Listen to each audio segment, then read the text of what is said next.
Well, thank you, Teacher Jana. A pleasant day, everyone. I am Teacher Darmel Sibanaflor, but you can call me Teacher D for short. Today, I'm going to discuss the psychosexual theory by Sigmund Freud.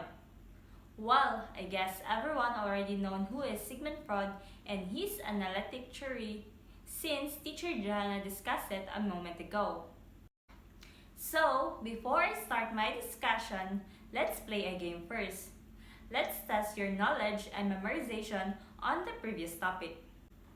Let me call on Felice. Yes, dear, please stand up. Can you guess who is the Australian neurologist who is perhaps the most known founder of the psychoanalysis? Well, that's correct. Very good. So next, let me call on June. Yes, please stand up. Can you guess the 3 level of consciousness? Well, that's correct. Very good. I guess everyone listened very well. So, let's continue the discussion. Here I am going to show you a video. Please watch it carefully for the connection of our discussion.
Of psychosexual development. How does personality develop? According to the famous psychoanalysis Sigmund Freud, children go through a series of psychosexual stages that lead to the development of the adult personality. His theory describes how personality develops over the course of the child.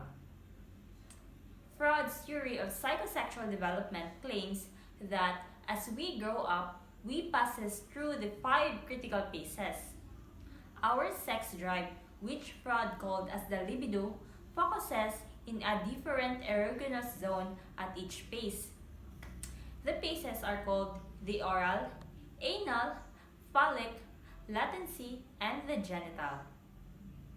Freud defined libido as the energy that comes from drives or instinct that directs our behavior. He differentiates between 2 types of drives, the life drives or the eros and the death drives. The drive for life refers to impulses that have to do with the affection or emotions, those that invite us to fall in love and reproduce and connect with other people. Freud said that could be associated with what he defined as the id or the ego. On the other hand, we have the death drive. It possesses life and entails some wear and tear. Here we find repetitions that invite us to stumble over on the same stone. For example, when we fall in love with the same people who end up hurting us. According to Freud, by successfully moving from one psychosexual stages to the next, we develop a healthy personality. Failure to resolve issues or getting stuck at any psychosexual stages will result in a problematic personality. If our experience during later in life such neurosis, dependency, addictions, or depressions. Affixation is a persistent focus on an early psychosexual stage. Until this conflict is resolved, the individual remains stuck in this stage. So, here are the 5 psychosexual development: oral, anal, phallic, latency, and the genital. So the first stage is the oral phase, in which it started from birth until 1 year old of a child's life. Infant achieves gratification through oral activities such as feeding, thumb, sucking, and bubbling. In this first year of our lives, we discover the world through our oral senses. Freud called this as oral phase. During the oral stage, the infant primary source of interaction occurs through the mouth. Our main pleasure comes from sucking our mother's breast or a bottle. The primary conflict at this stage is the weaning process. If fixation occurs at this stage, Freud believed the individual would have an issue with dependency or aggression. Oral fixation can result in problems with drinking, eating, smoking, or nail biting. The oral stage might have 2 effects.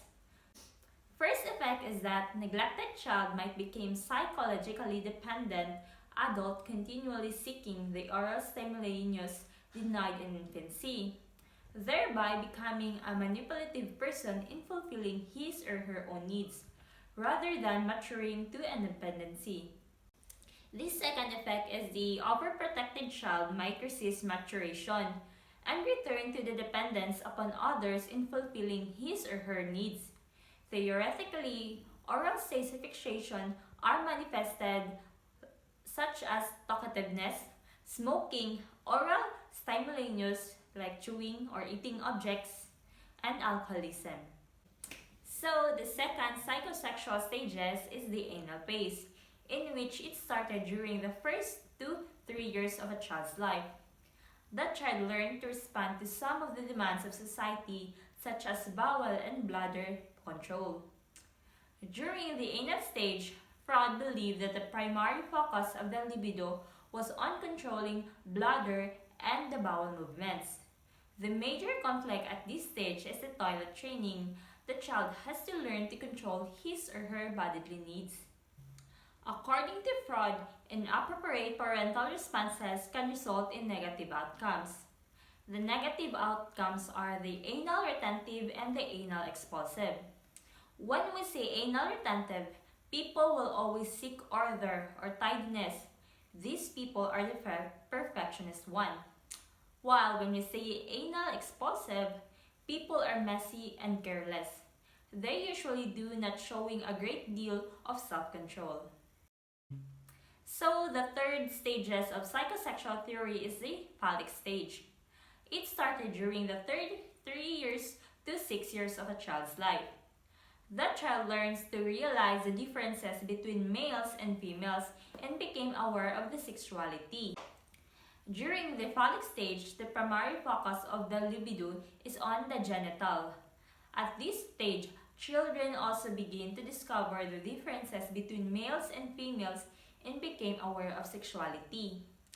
If fixation occurs at this stage, it will lead to the sexual identity problems, difficulty in accepting authority. Oedipus complex for boys, its unconscious sexual desire towards father is a competition. Simultaneously fears the dad is what you call the sequestration anxiety. It refers to the fear that the father will retaliate against the child's hostile impulses by cutting off his penis. While in the girls, Electra complex, it is the unconscious sexual desire towards a father and a mother is a competition. Eventually, the child begins to identify the same-sex parent as means of vicarious processing the other parent. So the fourth stage of psychosexual development is the latent phase. It started during the 7 years to 13 years of a child's life. The child continues his or her development, but sexual urges are relatively quiet. In the latent phase, our libido is suppressed as our sexual energy is being sublimed into developing life skills. Our superego strengthens and we strongly identify with social values, same-sex heroes, and friends. The latent period is a time of exploration in which the sexual energy is still present, but it is directly into the other areas such as intellectual pursuit and social interaction. If fixation occurs at this stage, it will lead to inability to conceptualize, lack of motivation in school or job. So the last stage or the fifth stage of the psychosexual development is the genital stage or the genital phase, in which it started during the puberty until the death of a person's life. The growth adolescents shake off all dependency and learn to deal with maturely with the opposite sex. Once we reach puberty, our libido starts to become active again and we develop an interest in sexual partners. We enter the so-called genital phase, which lasts until we reach the end of our lives. If the other stages have been completed successfully, the individual should now be a well-balanced and caring person. The goal of this stage is to establish a balance between various life areas. Once again, the 5 stages of psychosexual theory or psychosexual development are the oral, anal, phallic, latent, and genital. So that's it for today's discussion. Any questions, clarification, or objection, class? Well, I guess there's nothing. But before we enter class, I already posted in our group chat the 50-item question in a Google form. Please do answer it, class. And also, as an assignment to be passed next meeting, in a one whole sheet of paper, construct the psychoanalytic theory using the iceberg model and define what are the 5 stages of psychosexual development. Well, that's it for today. Class dismissed. Thank you everyone. Goodbye, class.